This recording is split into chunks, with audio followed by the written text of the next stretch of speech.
Assalamualaikum warahmatullahi wabarakatuh.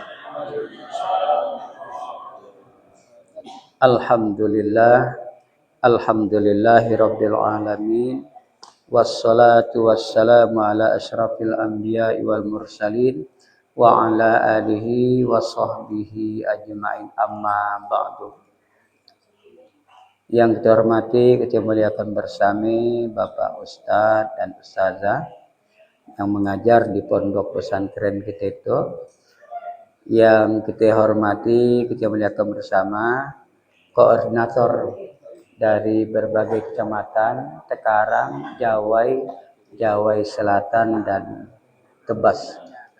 Yang kita hormati, kita muliakan bersama Bapak-bapak haji, ibu-ibu hajah, serta bapak-bapak, ibu-ibu yang dirahmati Allah.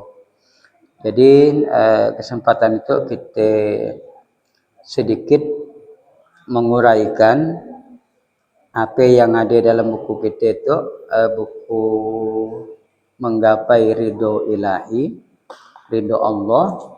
Hadis itu ada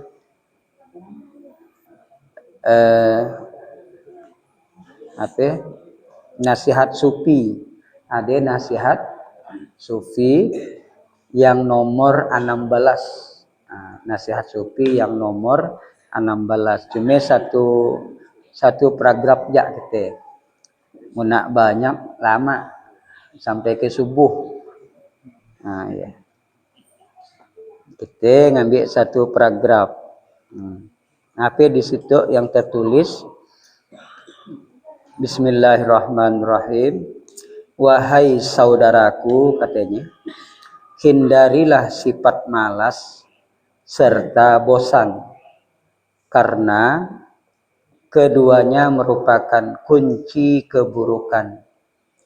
Sesungguhnya jika engkau malas,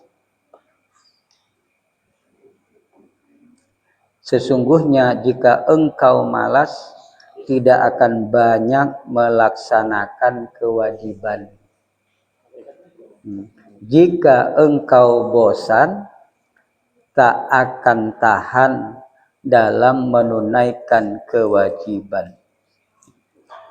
Bapak Ibu yang dirahmati Allah, di situ dalam nasihat sufi dia mengajak untuk menghindari sifat malas. Sifat malas itu kan lima huruf kan nih. Kalau udah malas yang diungkapkan, biasanya sulit untuk diberi nasihat, dibantah ya sulit.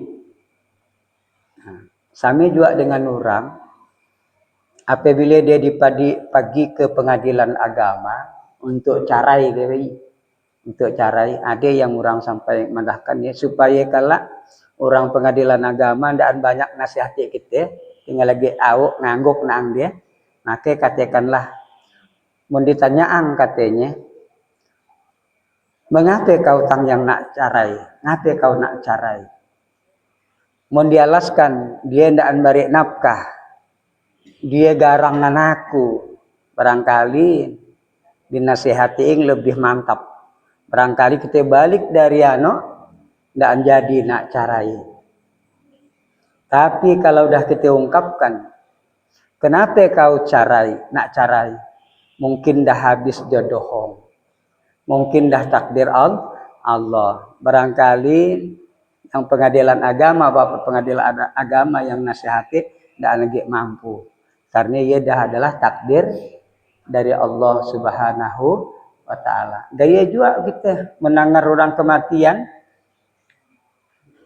sakit jantung dan sebagainya, masih kotak-katik, coba bawa ke dokter yang ahli, insyaallah ya biasa sembuh, kan gaya deh.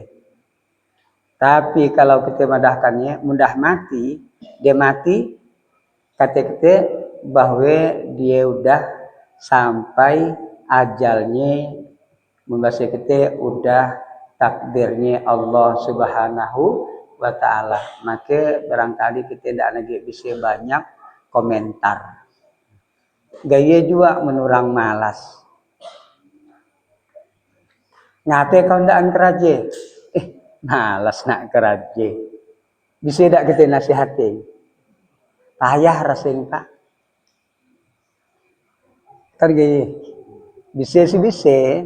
Lama ujungnya. Tapi mun waktu spontan rasanya dan mampu kita bila mendengar hal yang semacam ini. Ngapain kau tandaan sekolah? Malas aku. Ngapain juga anak sekolah dok. Nah, seperti jadi ternyata dalam nasihat Sufi di situ, hindarilah sifat malas karena merupakan kunci dari keburukan. Dengan sifat malas, maka akan banyak pelaksanaan kewajibannya ndaan kita lakukan. Nah, jadi orang yang malas biasanya melakukan kewajiban-kewajiban dia tidak banyak Bapak Ibu. Misalnya dia bekerja untuk mendapatkan rezeki, dia tidak banyak bekerja.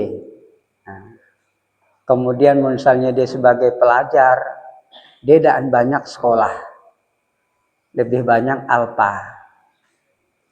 Mun sebagai penghafal, maka dia tidak banyak menghafal. Mun dia ikut pengajian, maka dia akan banyak tidak ikut pengajian. Siliang-siliang lah dia ikut. Iyalah akibat daripada malas, maka orangnya tidak bisa melakukan seluruh kewajiban. Seluruh perintah dia tidak banyak dilakukan. Sama juga dengan orang yang bosan. Orang bosan sebenarnya adik-beradik temannya malas, bosan kayak. Mulainya dia rajin karena yang dikerjakannya, yang dilakukannya, yang didengarnya, yang dikatakan, kebanyakan ya, tolen-tolen, maka dia timbul bosan.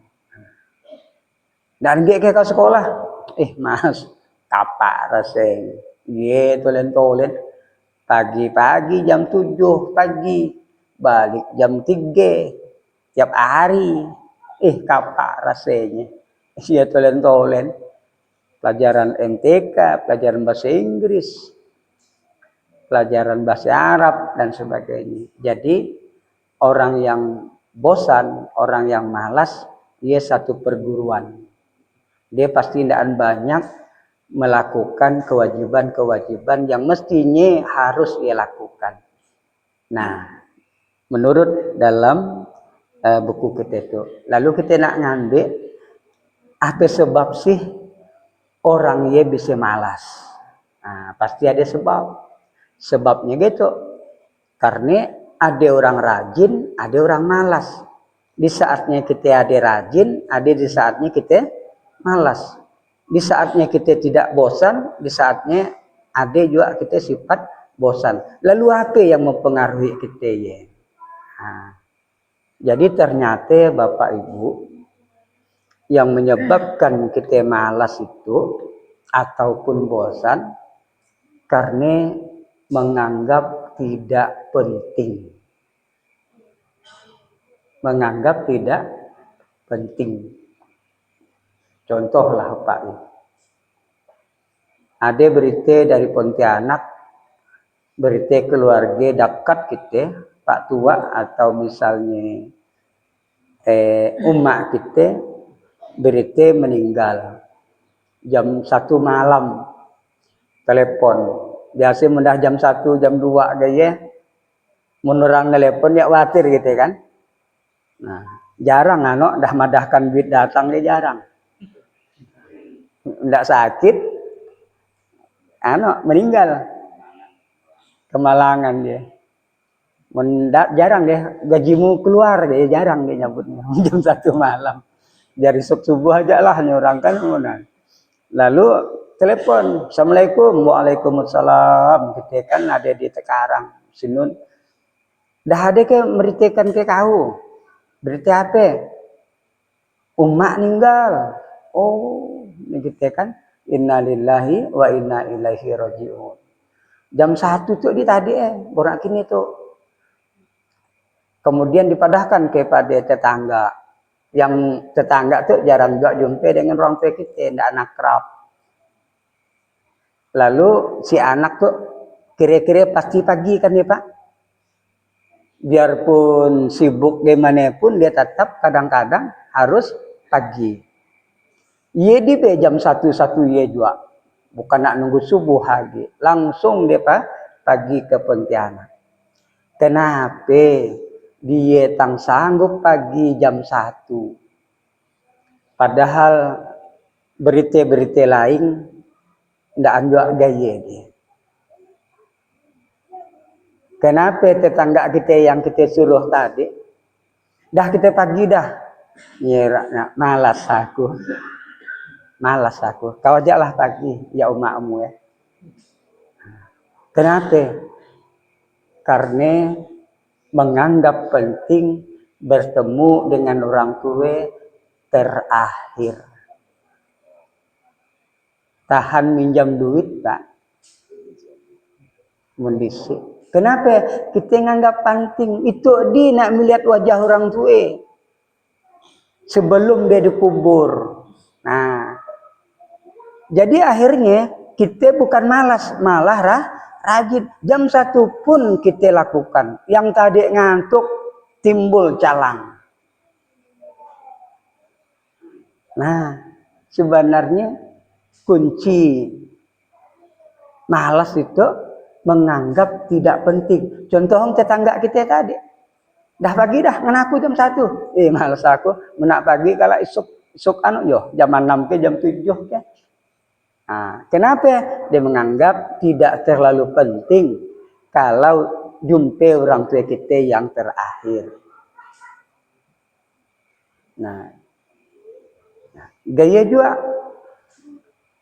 Ngape seorang laki-laki misalnya kan, nah, dengan keluarganya, bininya kerja pagi, datang keluar pagi, datang malam dan sebagainya karena kerja dan sebagainya untuk menafkahi anak istrinya. Kenapa tang sanggup dia berbuat demikian? Tang sanggup dia berbuat demikian karena dia tahu bahwa ia adalah suatu kewajiban yang mesti harus dilakukan untuk memberi nafkah anak dan istrinya. Nah, karena dia menganggap penting. Mungkin tidak kerja dari pagi sampai ke sore atau malam, gimana nanti anaknya untuk makan atau meneruskan kehidupan berikutnya. Nah, jadi ternyata malas itu rumusnya karena menganggap tidak penting Pak. Apapun bentuknya nampaknya. Misalnya pengajian itulah misalnya. Bapak menganggap tidak penting, barangkali lebih banyak datang. Datang pun nggak gaya di bejua ya. Si anjua ya bah. Ndak datang pun nggak si anjua kurangnya. Nah, insya Allah lebih banyak ndak datang. Nah, menurut di situ kan tidak banyak melaksanakan kewajiban. Nah, tapi mun kita merasa penting, aduh sayangnya aku ndak pagi, tah pembahasan yen mana itu umpamanya. Tapi mun ndak penting, pembahasan lah juga dok. Aku pun bisa gaya, maka akan berbeda Pak. Nah, akan berbeda. Nah, oleh sebab itu, bagaimana semestinya kita menghadapi segala sesuatu, maka kita kalau tidak nak dianggap malas, anggaplah bahwa ia adalah penting bagi kita. Penting bagi kita. Jadi insya Allah maka apapun dalam kehidupan dia, bukan dari belajar aja, mencari rezeki dan sebagainya, dia semuanya bisa mencakup di dalamnya. Maka kita akan timbul semangat. Tapi tengah ada orang antara rajin dengan malas. Kan ada ya gitu be rumusnya. Apabila kita menganggap penting 100%, maka tidak penting 0%. Maka orangnya sangat rajin, Pak. Makalah kita heran, ngape malam-malam pun keraje. Tadi udah siang keraje, malam keraje, ndak betul-betul kalau kena penyakit deh. Si azan pun ndak didengarkannya. Kisah keraje tolen, mun ngesek dah kisah ngesek. Mun ngambil gule dah siang malam, saruan pun ndak lagi ingat. Kasal kita dengan dia, Pak. Tang cari rajinnya. Kan ada nang gaya, Pak. Coba tanya ke dia.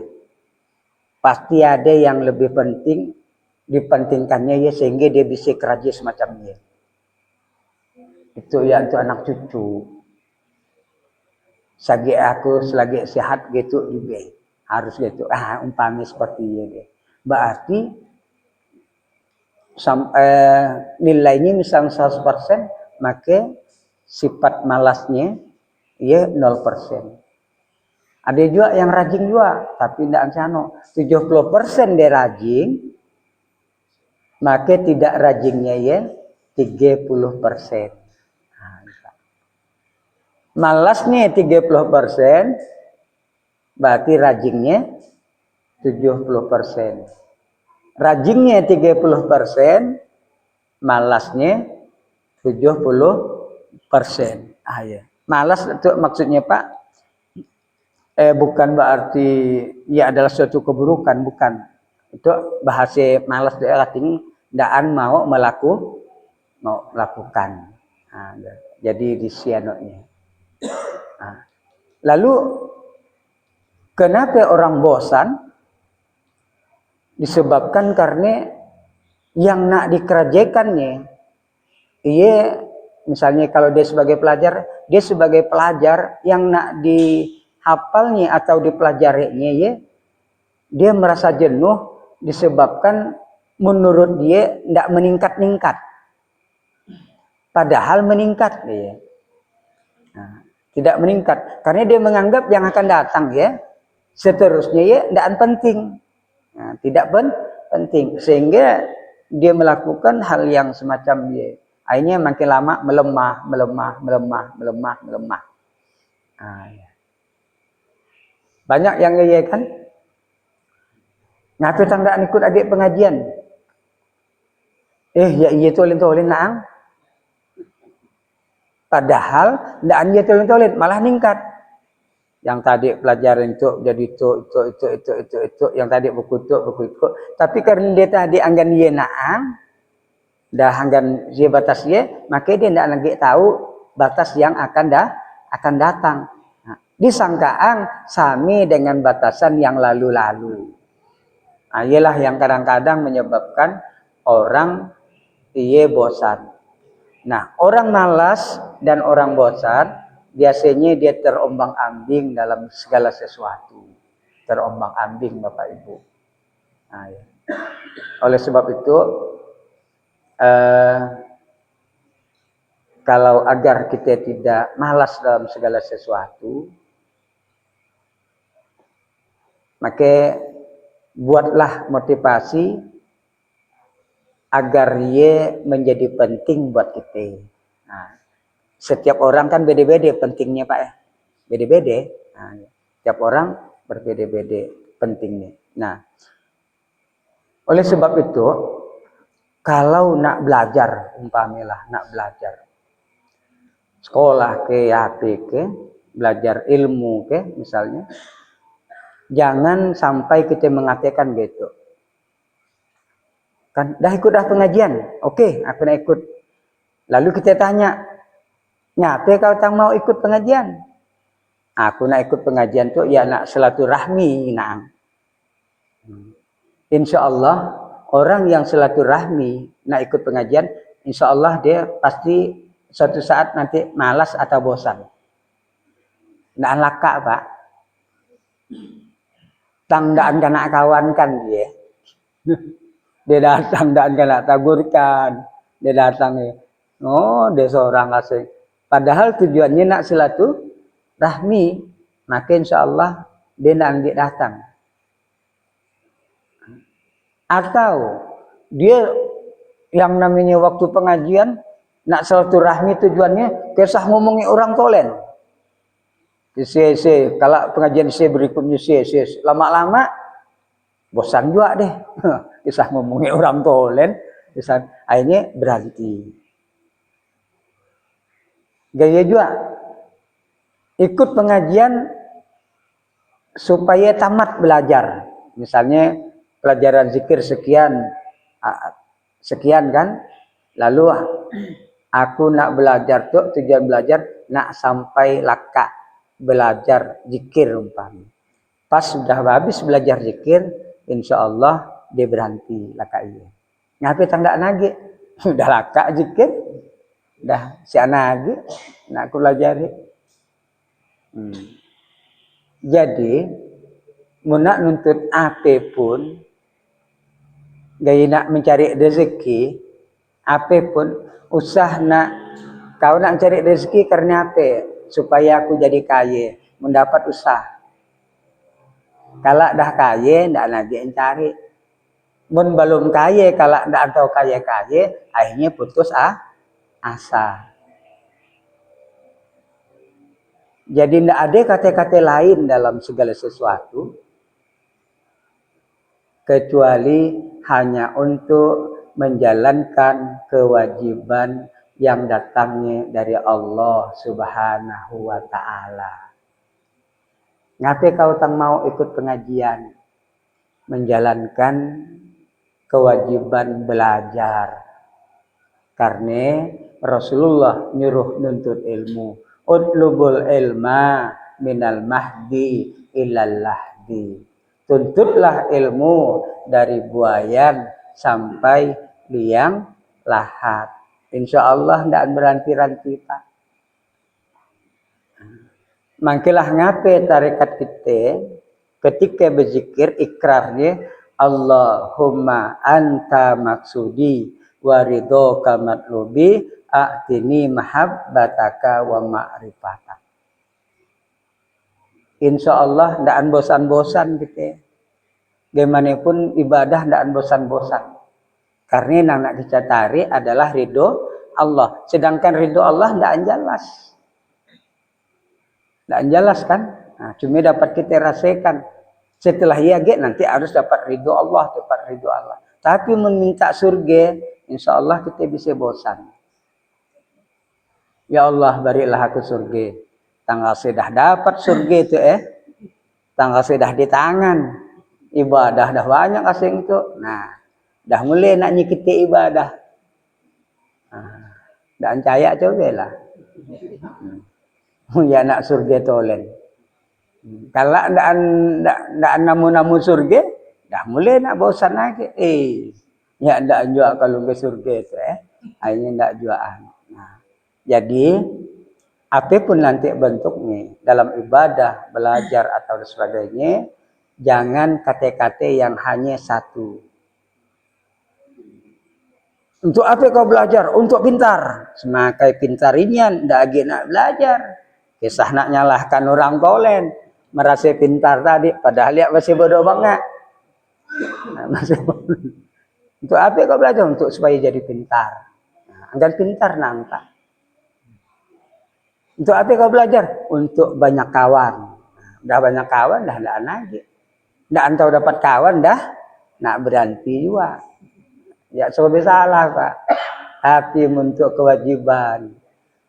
Untuk kewajiban kita sementara masih hidup itu menunaikan dengan sebaik-baiknya, insya Allah hal yang semacam ini akan langgeng. Itulah yang disebut dengan istiqomah. Payah Pak istiqomah. Saya dapat karena dah banyak murid yang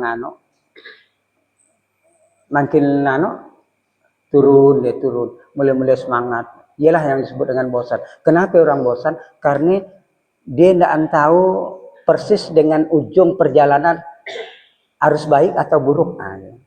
Dia tidak tahu udah perjalanan harus baik sebenarnya dia, tapi dia tidak mau tahu.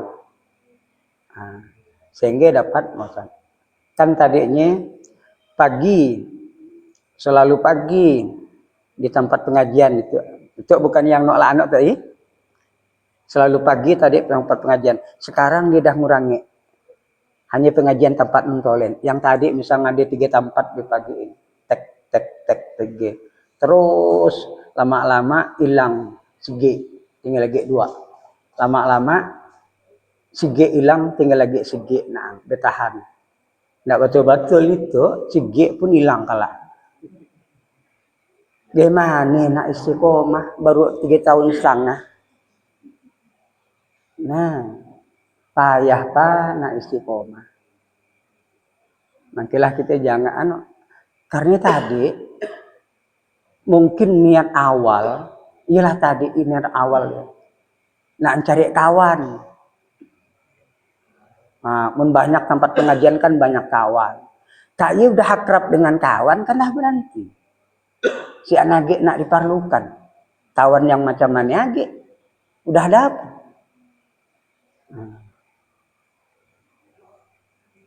Ye bisa ndak bisa itu kok. Jadi malas namanya ya. Malas dan bosan. Karena apa? Niatnya tadi kurang kurang pas. Silaturahmi pun ndak bisa. Tarap kita silaturahmi kan ya ada juga. Nah, jadi hal yang semacam ini maka niat ya penting. Niat awal ialah nanti yang membuat kita bisa istiqomah. Niat awal. Kemudian niat itu harus kita perbaharui. Perbaharui itu lain. Nak lemah sikit, petang jadi lemah dolok kandaan. Selalu ingatkan. Selalu ingatkan. Insya Allah ia akan langgeng. Istiqomah. Makalah kata Pak Ustadz Rahmadi tadi, menurut ulama bahwa istiqomah itu memang tinggi nilainya. Lebih afdol. Lebih baik daripada 1000 karomah. Bayangkan karomah luar biasa ya. Kita 3G karomah yang pernah kepegayainyan. Dapat berjalan di atas air. Kaya langsung bisa sekejap mata nun ke mana-mana. Yang ketiga tahan tembak, tahan pangkung.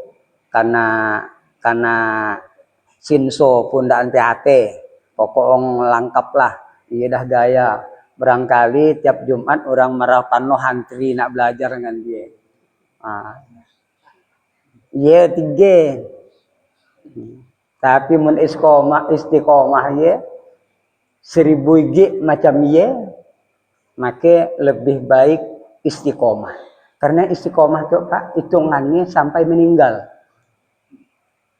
Sampai meninggal Pak hitungannya. Maka kita itu jauh masih.